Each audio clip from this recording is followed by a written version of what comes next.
Welcome my YouTube channel. तो आम जाइए भुवनेश्वर मूर्तिका मेला को, सीटी बहुत सारा स्टॉल पड़ता। आम 3 जन जाइए, तो मो सांग 2 जन आगे पचारि थी।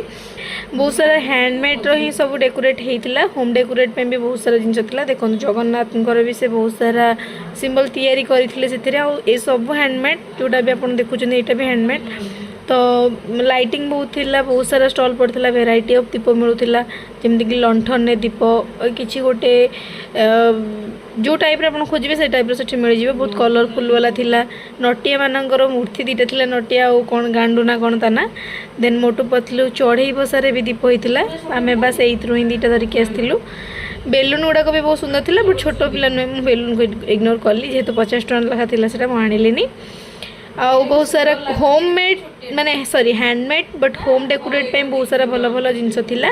प्रायतः सब कैंडल ऊपर दीप ऊपर ही सब जिनस पड़ता, जेहेतु दिवाली थिला आगु को। देखो बहुत सारा दिवाली आप एगुड़ा नहीं कि दुआर पाखे भी दीप गुड़ा स्टैंड दीप थोइले भी बहुत सुंदर लगे। आपन को एक्स्ट्रा दीप लगे पड़ोनी। लंठन भी बहुत सारा दीप होता। ये आदिवासी मेला रे से माने प्रसन्न पाटराणी को चीफ गेस्ट रे वेलकम करथिले। तो ये भी आम कॉलेज रो प्रतिष्ठाता थिले, मतलब कि आम कॉलेज में पैसा खर्च करती आ कि नहीं केबे आसंती। तो जदि मो वीडियो भल लगी था आपको, then please like share and subscribe. Thank you.